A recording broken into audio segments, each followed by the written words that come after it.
Pandanoko. What comes to mind when you hear that name? Rare? Very rare. Rarest yokai. Clickability on the video because the subject yokai is Pandanoko and Pandanoko is popular?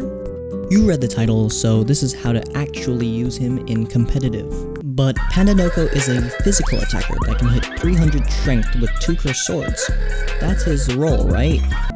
I would say that is definitely an option in time, so yes, but you're wrong! 300 attack Pandanoko is definitely an option. But you have 0 speed, and that's bad because you miss. Just use Gargaros. You're hitting 1 yokai at a time anyways, and without guard break, he's mid. So let me tell you about the other better Pandanoko. But first, let's have a quick overview of the yokai. Pandanoko essentially doesn't have a ultimate, since it only heals, and he has an A rank charge, right? But we'll get into that later. He also doesn't have a skill since it summons wisps more often, and there are no wisps in competitive. His skill might as well be double item slots, which is actually far better than any skill he could have gotten if he only had 1 item. Let's check his stats. Decent all-around stats to serve any purpose, but built in the favor of Shrink, which makes sense as he has a great attacking move in Maul, a 120 base power move for some reason. Yet, like I said, attacking isn't his main role anymore. Why? Jar Guard.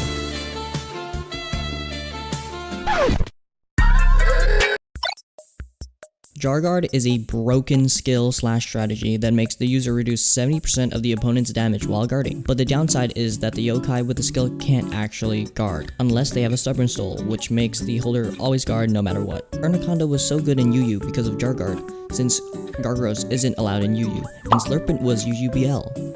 So Urnaconda was free to wall every single yokai except Unkeen. He's also good because of Slippery Unity. You can't inspirit him and you can't kill him. He was such an over-centralizing problem in the tier that we made a new clause that banned any form of Jar Guard in tiers UU and below. Any form including all the other ill yokai like Hihil and the Jar Guard Soul. Yes, there's a soul that emulates Jar Guard, the Stout Soul, and it has the exact same effects as Jar Guard. So you also need to run the Stubborn Soul for it to work. You can see where I'm going with this. Panda becomes a niche alternative to Urnaconda on a more bulk-oriented team, as Urnaconda is insanely bulky because of Jar Guard, but since Pandanoko is an A rank, he has better stats. Pandanoko's ultimate heals a lot actually, so he does have a ultimate. 170 base power is nothing to scoff at, while Urnaconda is more offense-oriented.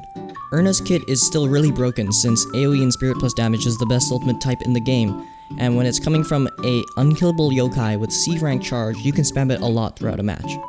Back on track. Pandanoko also has a special resistance chart.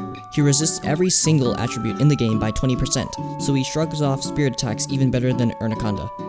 There are only 2 other yokai who have this type of resistance, but we'll save that for a new video. The only downside to Jar Guard is that you have to run a stealth soul strategy for it to even work, so it's actually pretty balanced in a way that you have to center your team around it.